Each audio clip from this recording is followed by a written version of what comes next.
back once again, back once again, back once again. It's the Math Squad Masters. Let's put the world to rights morning, roll out of bed, dressing gown on, and try and get my head around all the madness of Married at First Sight this season. Looking for the what's real, what's not. Somebody's dropped the L bomb. It's been like 5 weeks. I want to talk about the experts, maybe being a little less experty this season than I've seen in the past, and maybe a little more experty than I think even I would like to see. And give little breakdowns of probably some of the key points, as now we're towards the end. So it's home stays, then it, which is where they go and visit in-laws of each of the partners. Have kind of nearly finished that now. And then they just have final dinner party, final commitment ceremony. Are you leaving? Are you staying? And then they made the final decisions on a wedding, which, as you can imagine, as a guy, that's the most boring bit for me. First bit and the end bit. But now I'm just as frustrated with the stuff in the middle, if I'm honest. So yeah, we'll see what happens next season. I think we've got to make sure Channel 4 don't try and beat this, because I think it's just going to get more and more fake if that's the case. But anyway, naughty experts. Is it me, or do they just not talk about things that need to be talked about? Is it me, or are they clearly... I've seen some of their content. They're very good, but they're not showing this here. And I think it's because of they're caught in this show, like letting Whitney and Matt back in, or as now I'm going to call them, because I thought shitney and twat, but then I thought, okay, if I just, they've got all these funky, so I'm just going to call them Shat. So bear with me. If I'm talking about Shat, I'm talking about that couple. But big reveal at the end. I'm going to tell you a couple that now I absolutely love, that's going to shock you. It may be Shat, but you'll understand the reasons why when I tell you. But there's not much learning, going back to the experts, there's not much learning there for us. Like, I like intimacy weeks. Say, for example, me and my partner were struggling. I'll be able to have a little look in her eyes for 30 seconds or do something and try and, do you know what I mean? Do the hug for a minute. All these little things, go to friends and have a little away day where you pick different activities that are his and hers and all that shit and have a great time together.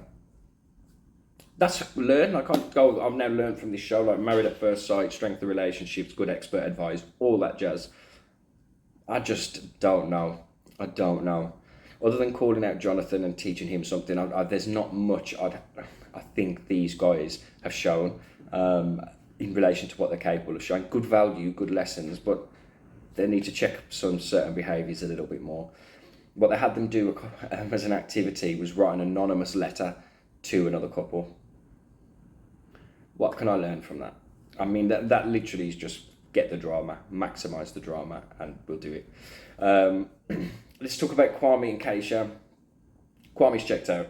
He's written leave a couple of times. He's trying to save face now. I think a few people really don't like Kwame. And I think the more that... And I get it, because Keisha's my bride of the season. She's brilliant, but he just ain't into her. So I don't know what else sometimes you can do. I know it's a bit of a sour note, but I think the good learns for everyone here is from Keisha, for guys, for girls, for every gender, everybody.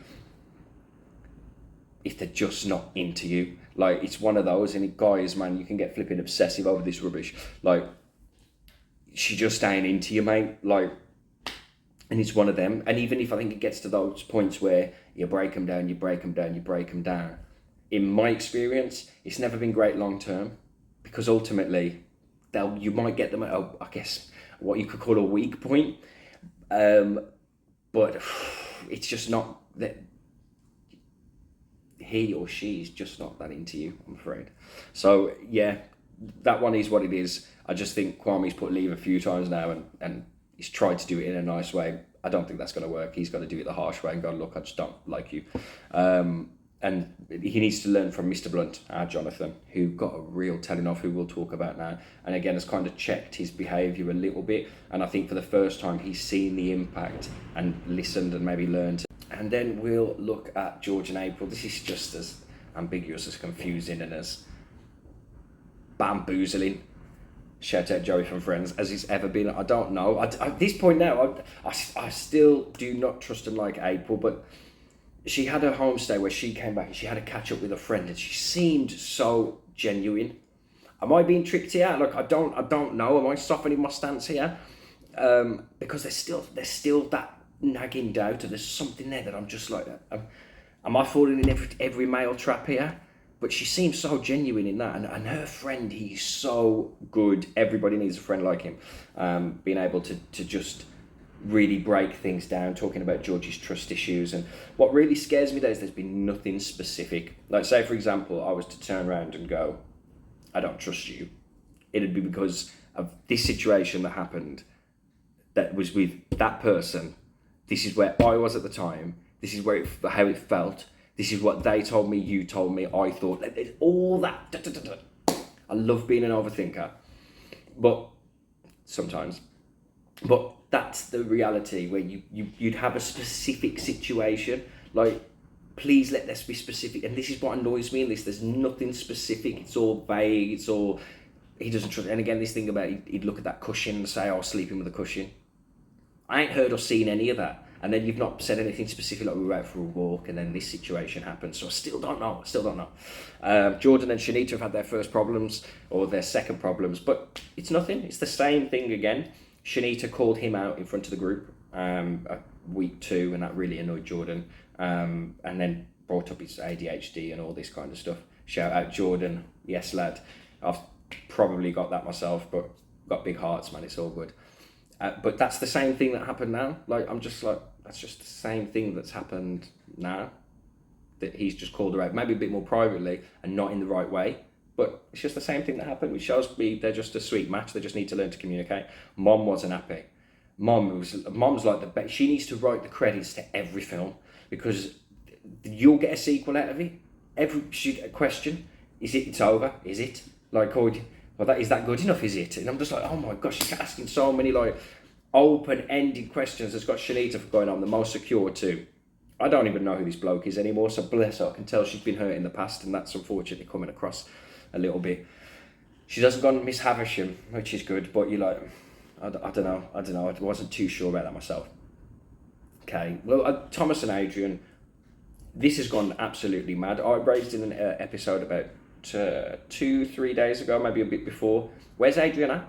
And I feel really clever now, because it's come out, this episode. I was like, where's he at? Where is he at? Is he happy? Is he sad? Does he fancy him? Is he not? Because there's not many groups that would get to this point for this to be revealed. But the reveal is they haven't been intimate yet. So Thomas with the roll in the hay on the first date and like apparently nothing. They were like, even, and his mum was like, even a little, nothing. And I think therefore it's just, there's not anything there. They're a really strong friendship. But then again, I question the reasons as to why go into this process and go as long as you have. But I don't know. It's just really strange for me that it hasn't come up to this point. But anyway, I need to get into work. You guys need to get back into doing whatever your beautiful days are doing. But we're moving into the final points now. Jenna and Zoe, again, still seeming like friends. I think a few people are probably going to disagree with me on that one. I just look at it as friends with benefits. So, you get friends with benefits when you really actually do get on, but you just don't see anything going forward. And Zoe, too stubborn now. Too stubborn. I like you from the beginning, because it sounds like I'm listening to myself talk when I hear you talk.